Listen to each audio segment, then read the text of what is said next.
Hi, Lubomir. Give folks a chance to join. Hey, Nick.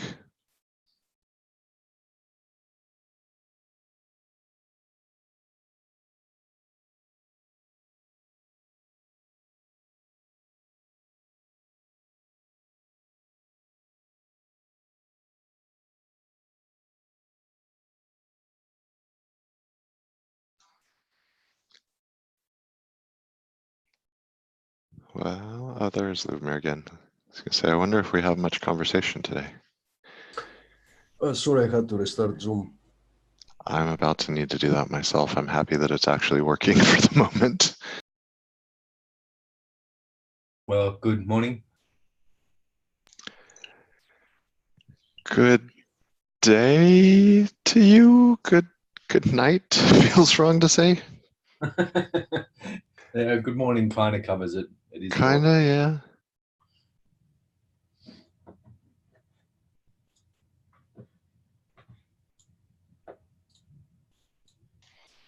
Lubomir crashed out again, it looks like.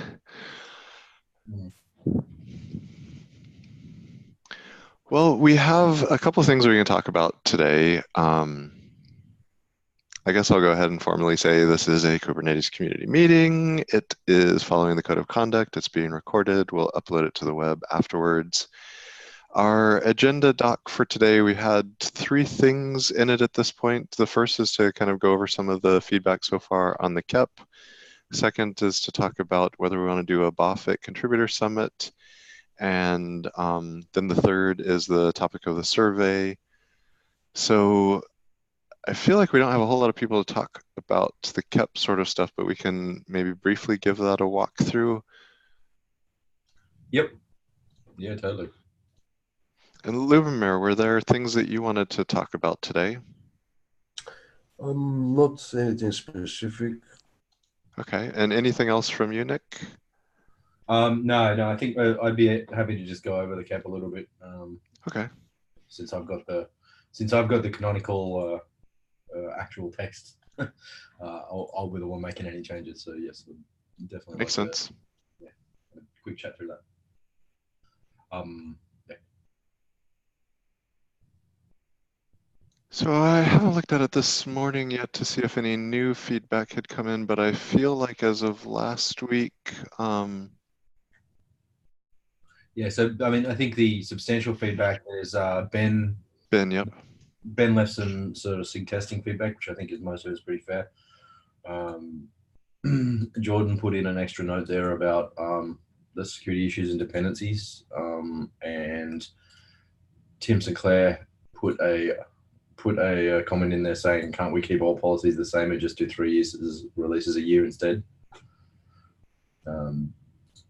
Which I was like, I suppose we could do that, but that seems like even more work than trying to do this personally. But so yeah, that goes back to our earliest conversations of which he was a part and out of which this KEP came. We chose to not change that aspect versus the support aspect.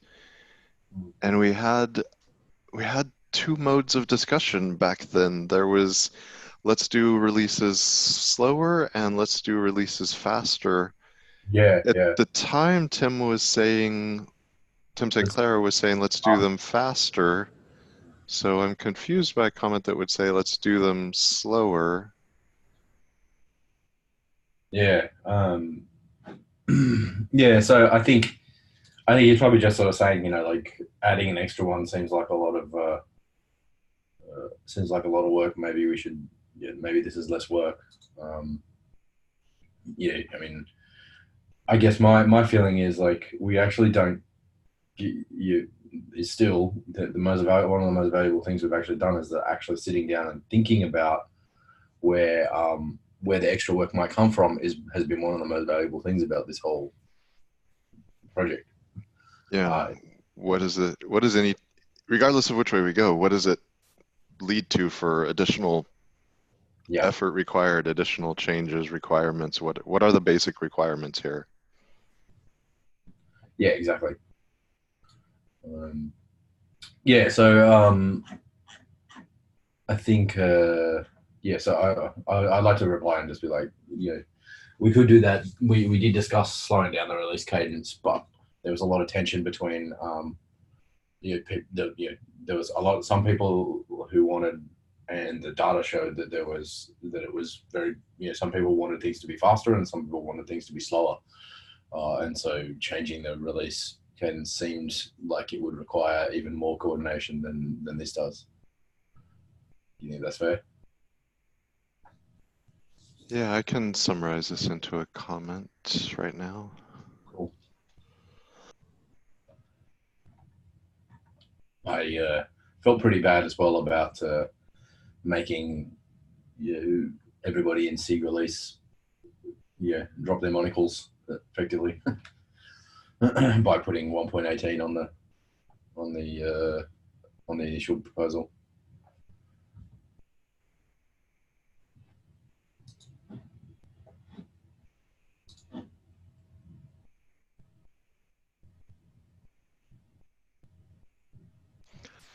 Well, we had multiple things like that, and that is a normal part of the enhancements proposal process. You do as much as you can within your set of initial stakeholder core. You throw it out there, and everybody else in the project goes, "Wait, what?" Yeah. Yes.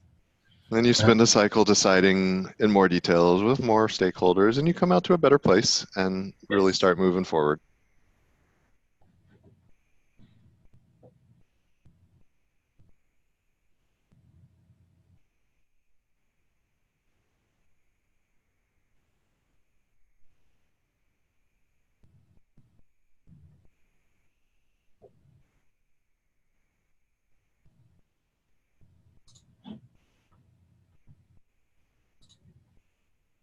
Yeah. So I think a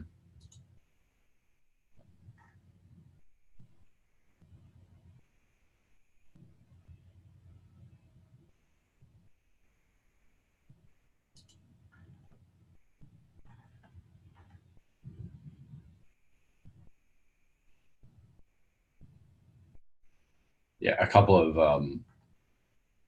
of Ben's comments are probably just things like where I'll be like, yeah, I agree. The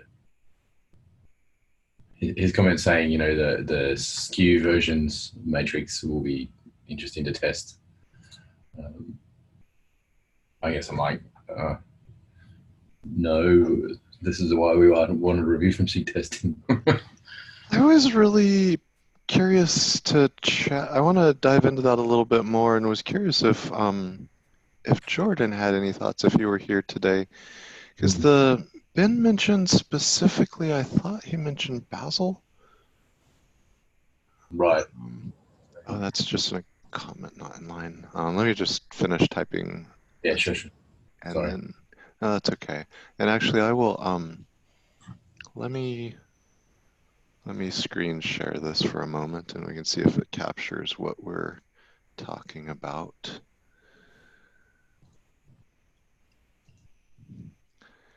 So I've said, so Tim said, simpler is more good can we keep all policies the same and just do 3 releases a year and split the difference? And I've drafted, that certainly is a possibility. We discussed both speeding up the release cadence, e.g. monthly, 12 releases a year, and slowing down the cadence, e.g. 3 releases a year, spaced 4 months apart, annual releases. I guess we also talked about twice yearly releases.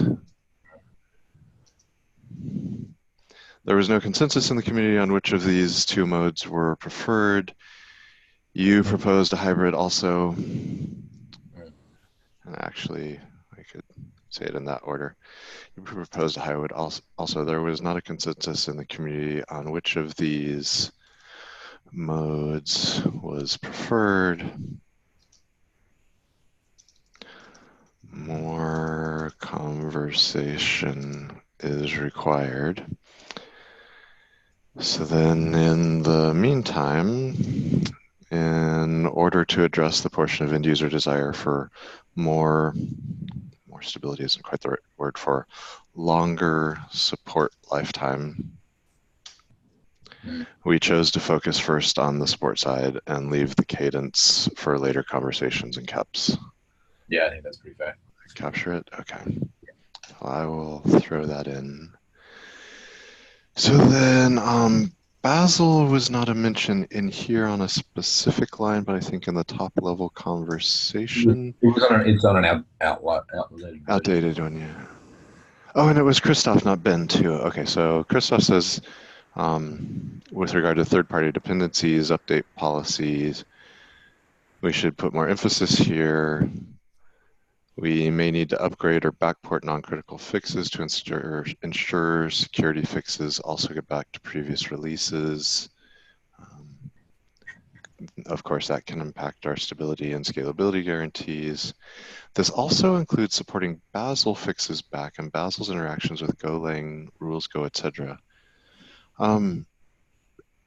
Because test infra is not forked, we run our testing. So like right now we're supporting the release branches for 115, 116, 117. Those are all running with the head of the test infra repo. So I would have thought that was running with the current Bazel, but maybe if there's Bazel's, if or where there's Bazel isms within existing container images that are pinned in the old branches, we have some bifurcation there. Right. Yeah. The Kubekins image has different versions of Bazel. Mm-hmm. So if you look at some of the jobs in the test infra repository, you're going to see that we branch the images. So the old image can have an old version of Bazel, and it can run against an old version of KK. So supposedly they're matching the Bazel versions. I don't feel like I guess I'd have to go look at the history of images. It doesn't, so I think that my general thinking on this problem is it's one that exists and that we have not managed well thus far. Like on those trailing images, we don't do a lot of updates. And I'd be curious to see Bazel fixes that we've had to backport, for example, or other ones. Like I know we do Go updates and that those have been painful at times. It'd be interesting to get a little more detail on some of the other ones, what the extent of them is. It's hard to quantify. I really want Bazel to go away from this project. But I was about to mention that. Like, I wonder on this one specifically, like the general problem of dependency management is very real. We can't deny that. But on the Bazel one specifically, like, perhaps it becomes less of a problem in the future. A lot of people already commented on this CAP, but you see Christoph, you see Ben, these are some of the people that actually understand Bazel, and they are a minority in the project. Yeah, and they're also some of the voices who are ready for it to move on. So it's, yeah, if I feel like Bazel is one of those things where it has a lot of promise, but once it's been used for a while, you may decide that that promise isn't what you see day to day in effect on your project. And then you start to maybe decide to go with something simpler. And the people who use it the most are the ones who are coming around to that relatively mature, sophisticated choice. And the rest of us are still scratching our head around, like, do we really want to go for it or do we want to back away?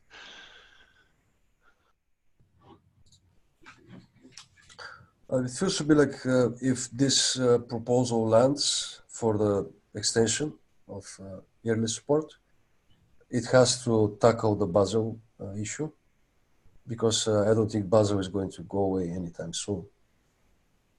Yeah, and there we'd really need to quantify it. We'd want to kind of look back and see over the last year, for example, how many patches have we had to backport? We've talked about Golang's support and individual module forking perhaps at times versus upstream repos to get the things that we need on the time we need. But we hadn't talked specifically about Bazel, and it'd be interesting to inventory any patches or changes that we had to make. I don't even know Bazel's upstream support stance, how long they support trailing branches, if at all. Yeah. I mean, that's the problem we've had on Contour, is that Envoy is like, nah, we don't do backports ever, full stop. If you want a security fix, then you better move to the latest version. So yeah, which means a lot of, and they're really aggressive on their APIs as well. So yeah, it means that you gotta keep up a lot.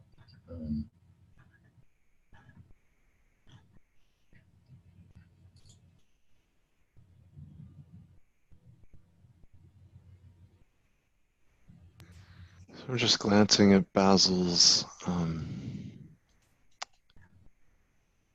notes. They do Simver. They generally move forward. They have things that are marked as stable and unstable at kind of a feature level, not clearly feature gated.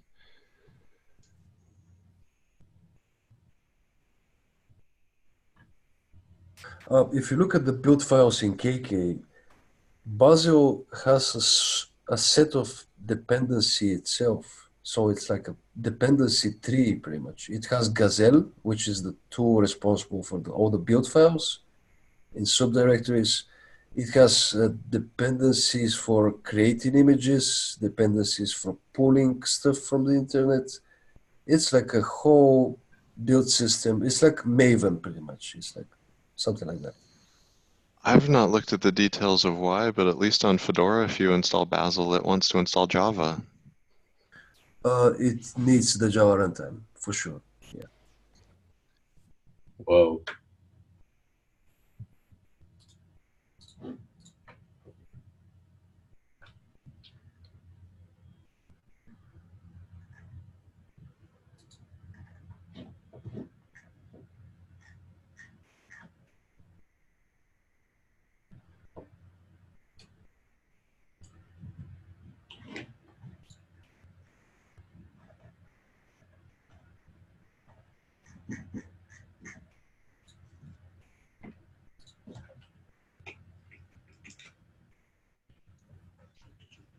This is something I forgot to cover in my documents that I created at some point. Maybe I should have talked more about Bazel. And this would have propagated into the KEP. Like maybe we could have had more discussion about Bazel. So that, but yeah, I think that people were going to comment it anyway on the KEP. So because they are experts, Bazel experts in the project. I'm not a Bazel expert. Yeah.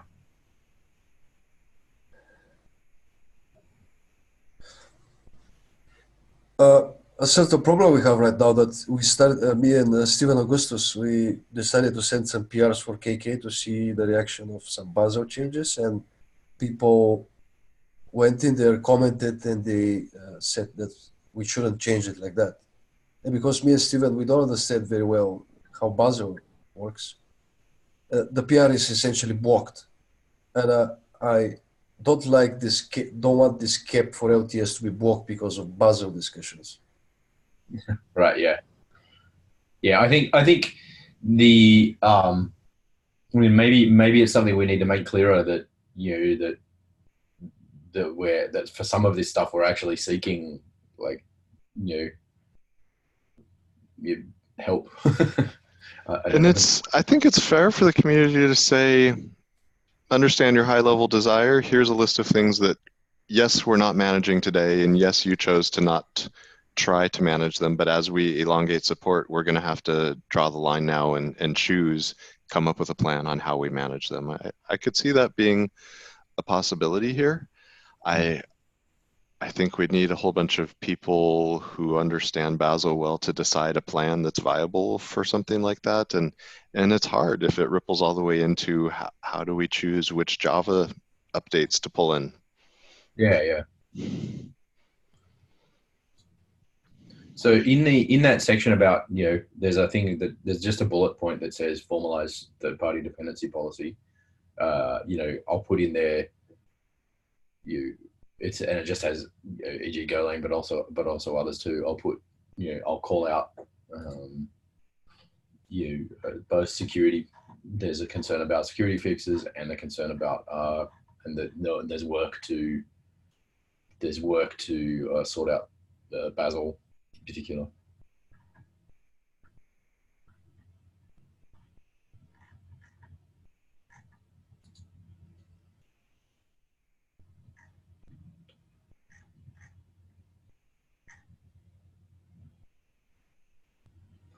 Also, usually when we're doing a cap like this, is it usual to just do I keep the commits squashed, or do I add single commits to allow people to do the per commit diff? I find it easier at this phase if they're separate, but eventually squash later. Sure. Yeah. Everybody's got a little bit different workflows, but having separate ones for me personally makes it easier to look at what's changed since the last time I looked at the details. When Okay. it's one large piece of markdown, it's hard to go Yep. and see what changed really versus the last one. Yep. Sure. That And was my thought, but yeah. yeah, it's common for people to sort of say like, well, the last one addressed all the comments, but Yeah. I gotta Yeah. kind of mentally interleave. Yeah. Sure. No worries. I'm happy to do that. It's fine. Nowadays, GitHub keeps track of your changes since your latest force push to the branch. Oh, does it? Cool. Yeah, here is a link in chat. Is there a way to do that easily in the UI? I feel like in the past I've had to check out branches and personally diff commits. Oh, you've got to compare the two. Okay. There is a link. When you force push to your branch, you can see someone force push to the branch with new commits. And but I prefer force pushing a single commit, because if somebody LGTMs that, I keep my LGTM. Right. Yeah. I see. Yeah, that's true. It's unlikely that this will be LGTM'd anytime soon. So yeah, I think it probably makes sense to do the additional commits for now, and then when it gets close, when people are actually starting to be like, yeah, I think this looks pretty good to me, then I'll squash them and move to that, and then move back to push. I think I agree with you. I agree with you, Ludmila, that I like that too, and that's one of the reasons that I'm used to doing force push. But yeah, I think I like it, except when something substantive changed. Like I wanna be able to understand that and decide if I should still be a LGTM on it or not. So it's like I like it when it works, when it's magically knew what I intended, and I don't like it when it didn't. Yeah, sure. So I think for what I'll do for now is I'll do separate commits for now, and then come back and squash them later.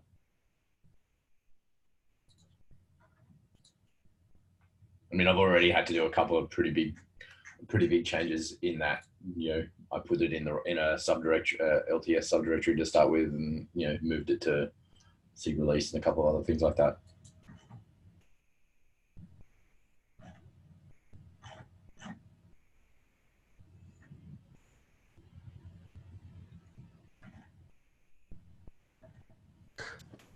I wanted to focus on the bootstrap.py comment by Ben Dioder.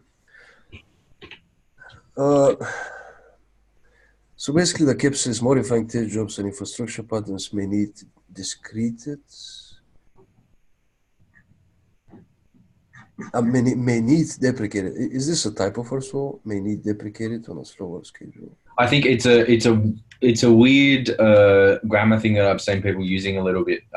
They mean may need to be deprecated. Without the verb. Okay. Yeah. So basically, Ben is saying that this might need a different example. But Bootstrap Py essentially is still used everywhere, pretty much. So I'm not sure why he wants this. I think he's just saying like it's not actually out of support. So yeah. So it's not a good example because it's not actually out of support. I struggle with that because we had an error recently in the 1.14 release branch, and somebody from Test Infra in the discussion had said, well, look at the very beginning of the log that's using bootstrap.py. We don't support that. Yeah. Like, okay, well, okay.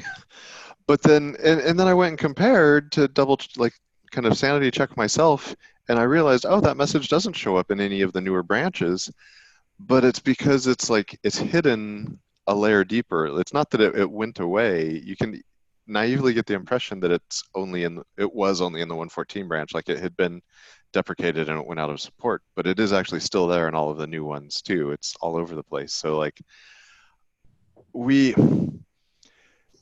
have this weird overlapping state of things where like there is no test plan for the Kubernetes project, for example.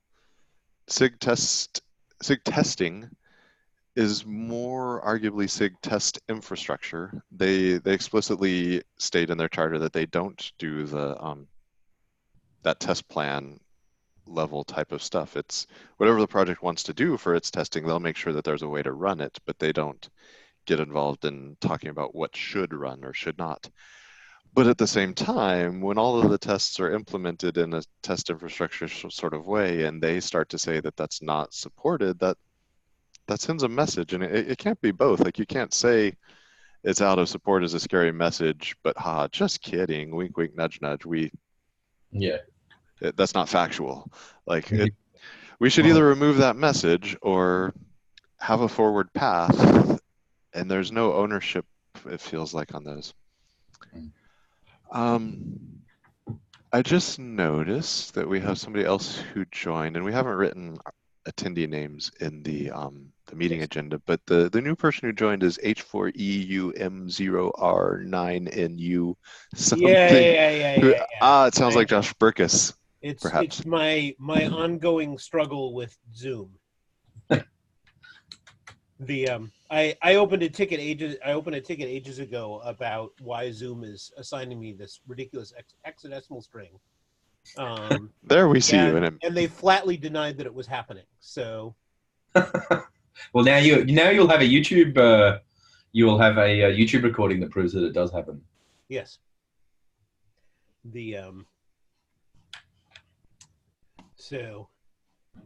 And the amazing thing is I've actually searched my entire system and all my hardware spec to see where that hexadecimal number is coming from. And those are dynamically generated, as best I can tell, when people have them. It's different each time. Except it's always the same one. Oh, you're always the same one. I'm always the same one. I just don't know where it's from. Wow. Yep. Yeah, it looks like a GUID or something. Yeah, it could be server side. Yeah.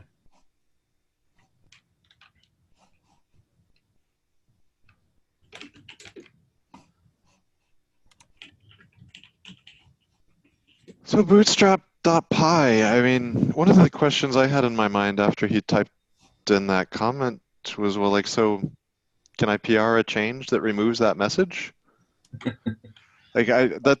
Not intending to be passive aggressive, but like, okay, so let's have a conversation. Like, why is it there? Where do we move forward? If it's meant to be moving out of support, like, how do we actually deprecate it? How do we get on the same page on a forward plan to improve the state of the art there? And then with that conversation, should this be a blocking item for the KEP or orthogonal? It shouldn't be, I think. It's just the sheer volume of jobs that already exist at the consumers of bootstrap.py. Everything on Kubernetes branches is tested using the script. I think the future potential extension that this KEP proposes can also consume bootstrap.py, and eventually we can start deprecating everything when somebody has bandwidth for that. The problem is the sheer volume and the bandwidth of people. But the replacement is, to my knowledge, is the so-called pod utils, which is a simplification of how you write a job for Prowl. I guess at that point, it's not test infrastructure's role as chartered to, or rather SIG testing's role as chartered to drive that change. It's definitely on their to-do list, I think. How do I say, to guide job writers on how to use pod utils. And to my knowledge, they already like blog PRs that continue using Bootstrap.py. Also, the future PRs that for this CAP extension can also use podutils instead of Bootstrap.py. It's just an alternative way of doing it. So I guess the refactor, it's probably better to use Bootstrap.py for the potential PRs that this CAP proposes. This is my thinking. And the refactor should be a separate effort. It should be guided by SIG testing, but I don't think they want to do the change because they technically don't own the jobs.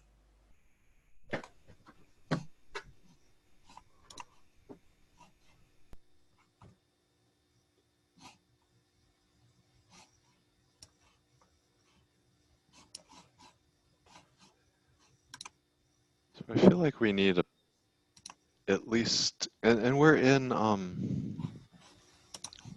the test and release process changes portion of the document. We at least need to say something about what changes are required. And I think the overarching thing there that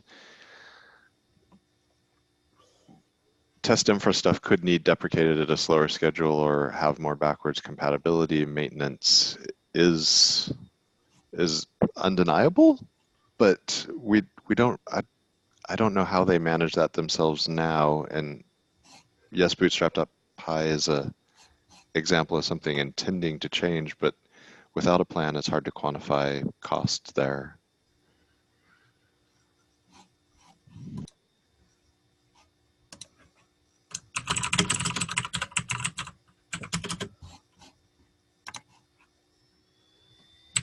One of the things that Ben put down later was like, test plan should not be NA. Like you, I'm like, that actually seems reasonable.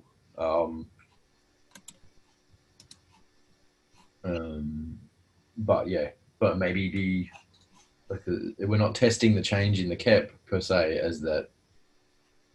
Like it's that there will be stuff that needs to change in test infra and other testing things, but it's not specifically about testing this CAP. If you see what I'm saying.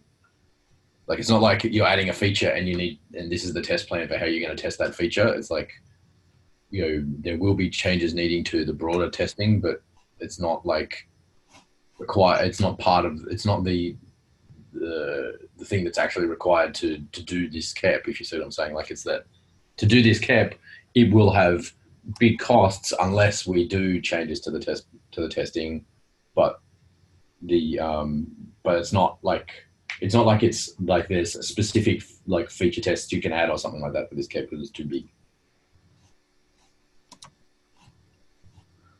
So I'm not sure how to write that.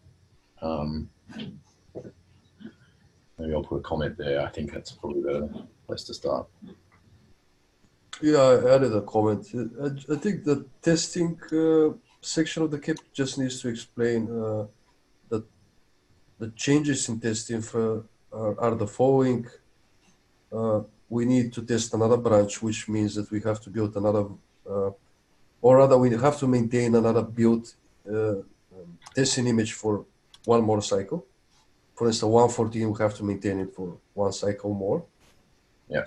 And the other change is that we have to maintain another set of branch jobs, which are basically YAML files. We have to keep them. We have to keep these jobs for one cycle more. I don't see any other changes. Maybe the SIG testing folks can find something. Maybe something in their build tooling. You have to maybe bump some constant somewhere to +1. I don't know. But I don't think there's anything else that the CAPS has to explain. There are no fundamental changes in testing for that the CAP demands.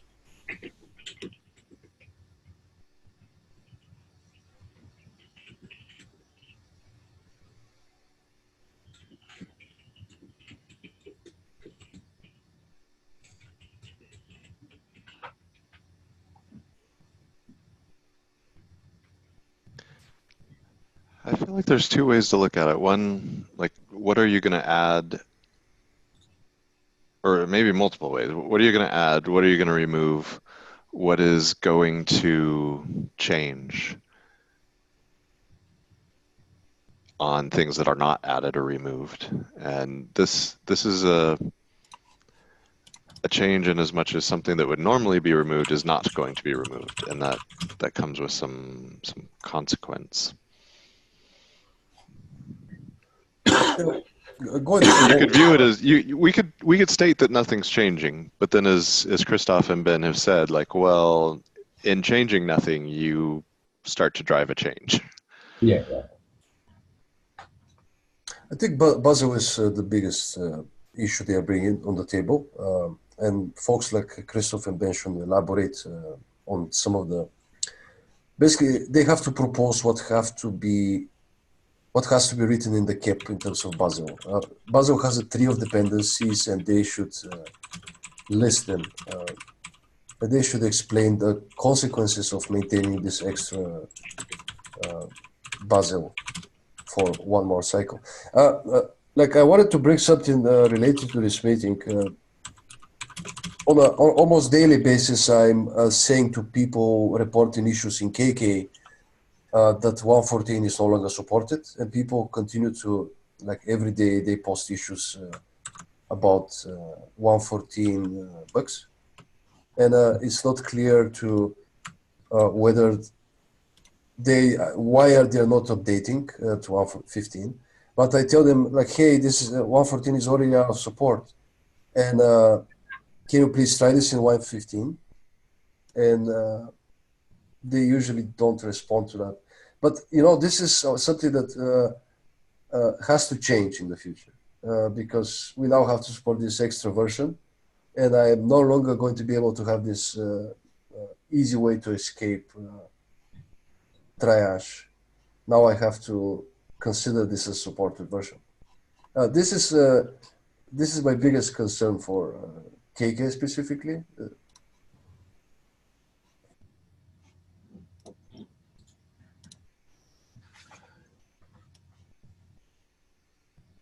Yeah, I think that it's definitely. I think 114 is the first one that I've seen where it's taken a long time for the cloud providers to sort of move people, like, to make it. It took a long time for the cloud providers to make 115 available, firstly, and they were cutting it pretty close, and then and now a lot of people are. It seems like maybe a lot of people are starting to hit more the but why do I need to upgrade? I've got everything I need, kind of point.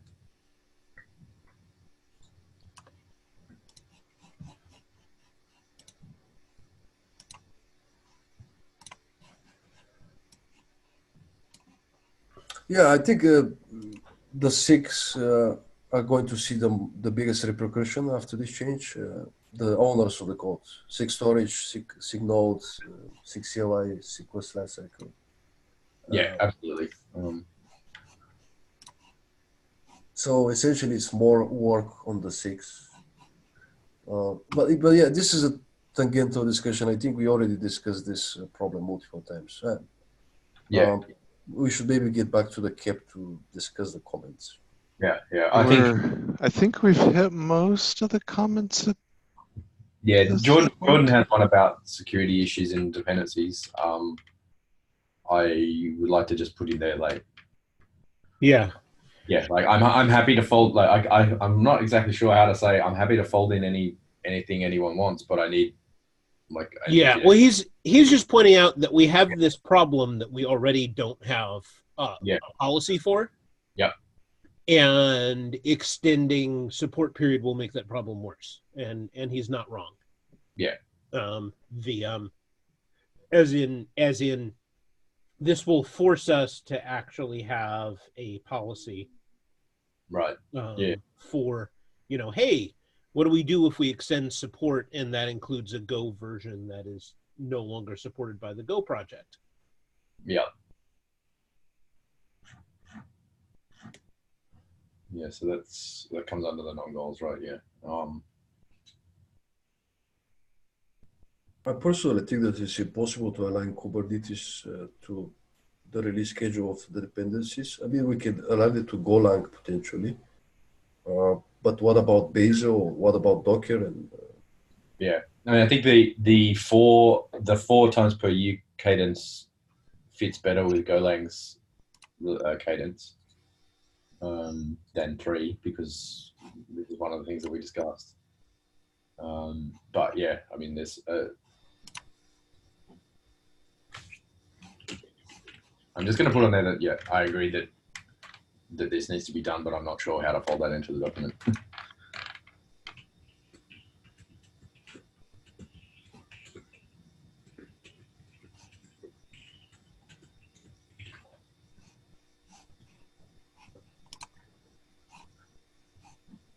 I think there's a couple of ones where there's one where Ben was like, hey, there's going to be a cost in dollars for infrastructure resources kept online, and he's like, and there's engineering costs patching critical version, more versions. So that's completely fair. I think I'll just put that verbiage in pretty much related.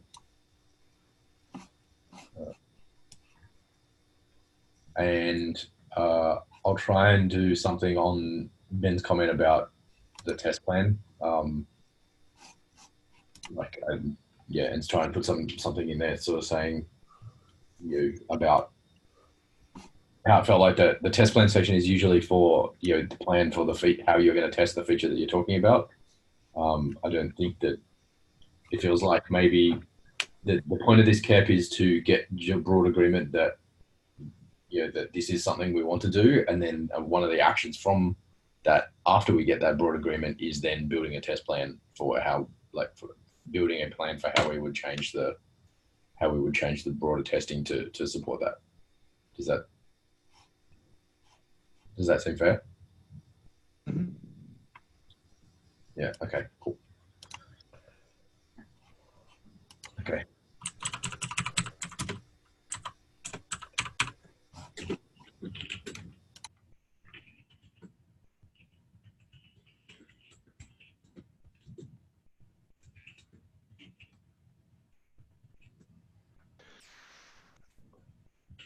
Anything else that you want to talk about today on this, or should we briefly chat about Contrib Summit BOF and survey? Yeah, I think we should briefly chat about those before we run out of time. Okay.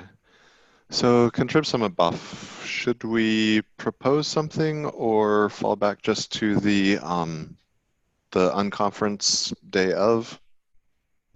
I mean, I wouldn't mind proposing something because, sort of as the person whose head the KEP is on, it would be nice to be able to have a room where I can guarantee that, or I can say, hey, I was in a room ready to talk to people about changes they wanted to the KEP, and if you didn't want to come, well, that's fair enough. But this is the time since lots of people are around, let's talk about it and try and get a bit more high bandwidth work done. Yeah, I like the idea of that. Our last two, the first one had a ton of people who showed up. Our last one was much more modest, but with a KEP out there, perhaps we were shaking the trees a little bit and people pop out and engage a little more. If we have something on the schedule as well, that will help people rather than do the unconference thing. That will help people show up because then there's less likely to be a conflict. So I'm happy to work with you on that or to do it. Yeah, we can take it async and just make a short abstract and get it submitted in the CFP for that. Yep, cool. Google Doc. I'll probably need to do help with that today, my time, Tim. So if you want to just give me a to-do list or point me in the right direction, then I can do some work today. I'm out. I'm actually offline tomorrow and Friday Sydney time. Okay. I won't. And I know that it closes at the end of the week, so I can sort of get the process started, but I won't be able to finish it. Well, let's see. Maybe we just finish it today. It's not a complex one. And then, so I just got a Slack message from Tim St. Clair suggesting that we mention this KEP on KDev and start a broader discussion around it, try and bring more eyes to it. And I think that's worthwhile. And if we we can also, if today we submit something to the Contrib Summit BOF, we can also mention that there.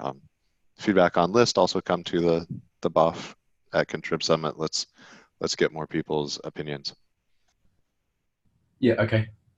I like the sound of that.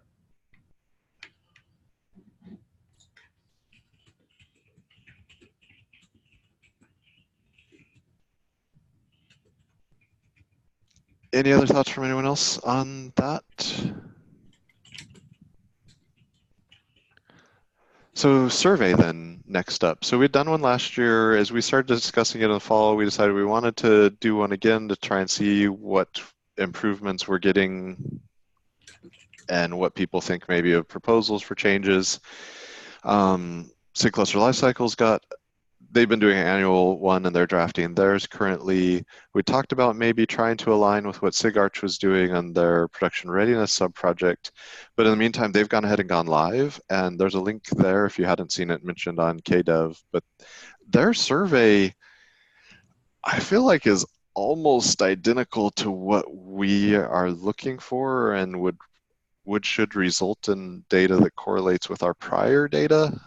I'm curious what other people think. Should we just advertise theirs? And yeah, well, I hadn't looked at that at all, but that looks very, very like what we were doing. I think everybody is doing the same survey, which is asking the questions like, what is your cluster size? How many nodes do you have? Things like that.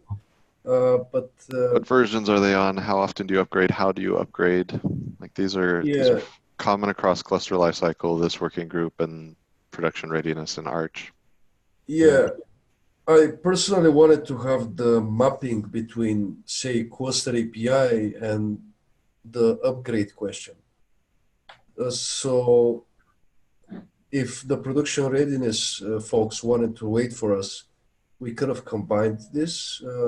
But our survey is going to be done late March. So it wasn't clear to me why they went and released it so soon. Me and Tim discussed on private that I don't think we should combine the surveys. At the same time, I do see the major duplication here. I kind of feel bad asking our community to do multiple surveys that are highly similar. I suspect we get less results doing that. Yeah, and I'm not all that clear on what sort of additional information we would get that we actually needed. I mean, what I liked if the production readiness thing actually had a slightly clearer version skew question that we had, that had which version are you running in, dev versus production. Yep. I felt like that was a nice. It was certainly useful from a data analysis perspective in our own question. Yeah. They did a better job on the topic of have you ever rolled back a minor version update and why. We didn't have that at all. We asked about the complexity of upgrading, like why did you have upgrades fail and why? Yeah. So, I mean, I guess my thing is always for surveys is what questions are we trying to answer specifically? And are we not going to be able to answer them out of the data that they get? No. I mean, I think one of the things that I know I had happen to us when I was an operator was that we tested a version in dev and had problems that would have caused us to roll back if we had rolled it to prod, so we didn't roll it to prod. Which again is not going to really be captured in those questions. So it's really, but equally, I kind of needed to see that written out in that way to be like, to see the what I would want to ask. I mean, maybe I do think that that if we could combine with cluster API, a lot of the questions will be similar.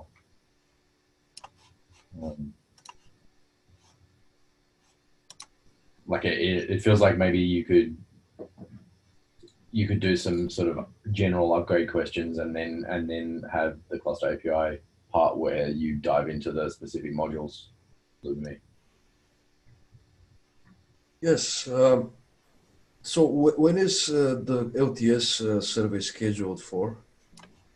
We hadn't gotten to that level of detail. We were trying to decide like which were our key missed questions that we needed more information on, and then which are we just going to follow on to see if we're seeing signs of people being happier with stability, having less upgrade issues, or other signposts around wanting different support because they're trailing, for example. Are one of the things that we looked at, for example, was are people slowly getting to being on more older releases, or are they succeeding at getting to being on fresher releases? So some of those types of questions are what we were hoping to get, but we were trying to decide how do we do a better job of getting that data specifically? What should we craft for questions, and then get something ready for a draft survey before we put out without an exact timeline. But Yeah. with the Arch one out and cluster lifecycle, I personally am starting to question whether we should do a distinct one at all at this point. I don't think so. Yeah, my I mean, general thinking that is one no. question on the Arch one will get us a bunch of information about what versions people are running. That's my And thinking too. Yeah. yeah, And about if they've had upgrade problems. mhm. And where? Potentially, the sequence lifecycle survey can adapt some of the questions that this group wants to add before KubeCon. Yeah. And I mean, there is time until then. We can decide further if you guys want a separate survey or not. But yeah, we can fold the questions in the sequence lifecycle survey, and we are going to want to have a mapping between deployers and upgrade frequency, things like that. So we did have a LTS question in our previous survey for KubeADM. So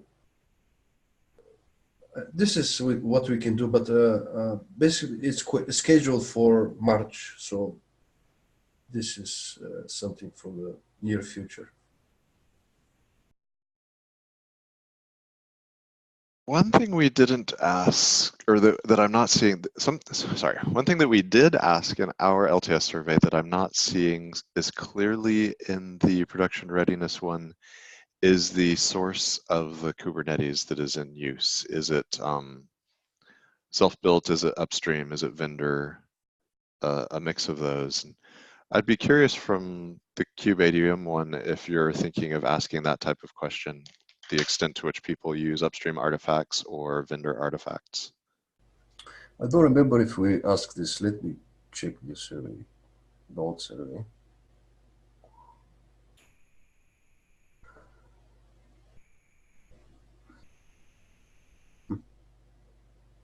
I think we had something similar.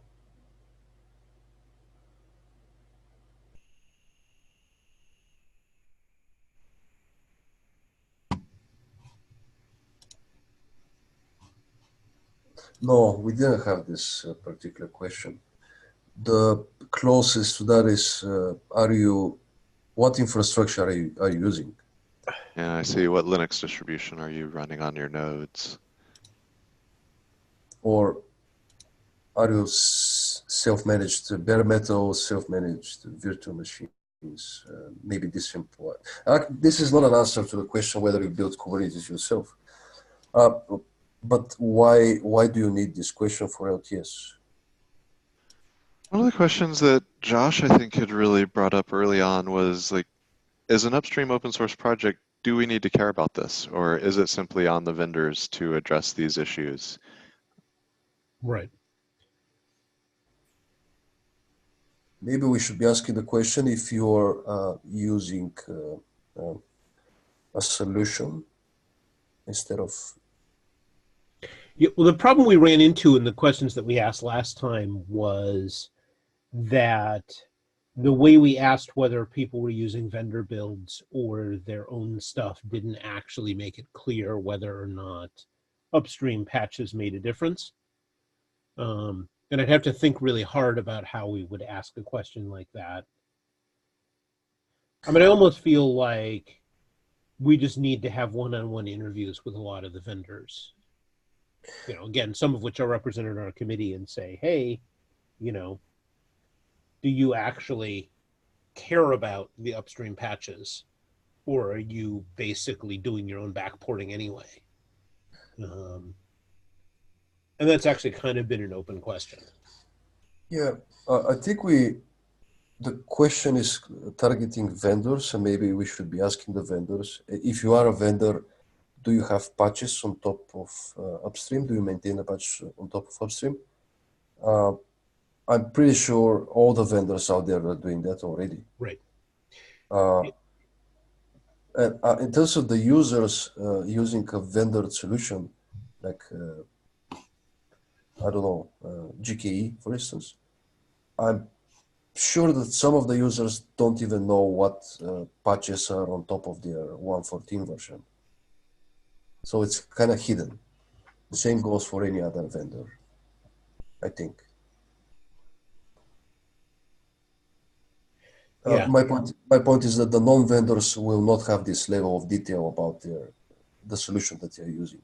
Right. Well, the users won't have that. The vendors will, though, because I mean, like one of the things. So we asked our question about vendor builds and stuff, and then when we were processing the data, somebody pointed out there's a big variance, right? Because for OpenShift, even if we look at the upstream patches, we still rebuild them for OpenShift, and so the value of having patches for further back versions is a lot less for OpenShift. On the other hand, Rancher pretty much does a direct build of the upstream, as far as I know.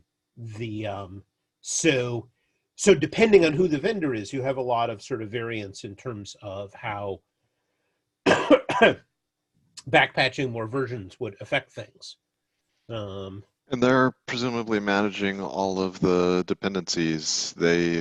If they're using Bazel in anything they do, they've made sure their Bazel works. Where they're definitely using Golang and Golang is out of support, they are making Golang patches themselves for CVEs, for example. Maybe we can generalize the question in terms of if you are building Kubernetes from source, do you apply patches that you maintain outside of upstream? Well, it also, so the problem is there's several different, because like if we're looking at it from a user perspective, there's several different scenarios in which users care directly about the upstream patches. One is if they're building from source. Another one is if they're installing any of the official containers. Like, say, if you're doing a kubadmin install, you're not building from source, but you very much care about patch support from upstream because that's where those containers come from. And there's a few other distribution mechanisms that are like that. And we did have feedback for example, in Barcelona, we had quite a number of existing distributors present who agreed that there is toil that's not differentiated toil in terms of managing backported patches and an interest in doing some more of that in a common way in the upstream instead of redundantly at each vendor, since it's not something that particularly differentiates.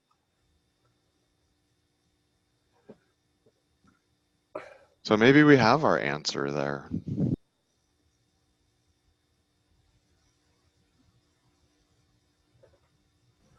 Personally, in terms of some of the deployers that we want to survey in the KubeADM survey, I would still be interested if people are maintaining patches on top of the deployers, not only Kubernetes core. But yeah, so if we can approach this in the following way, if you guys think that we can collect some LTS related questions, let's have them in the doc somewhere, and maybe we can combine stuff when the time approaches for releasing the cost lifecycle survey. Yeah, we can keep brainstorming on that, and in the meantime, we can shout out the same way that we'd done our survey previously, the SIGARCH one.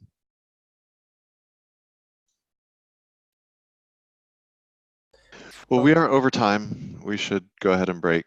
I will make sure this video gets uploaded to YouTube afterwards, and Nick, I'll start a Google Doc to draft something for the Contrib Summit BOF, and then once we have that in, also we can shout out, hopefully do both today, shout it out on KDEV, the Contrib Summit mention, and the the KEP itself for more Yep, feedback. no worries.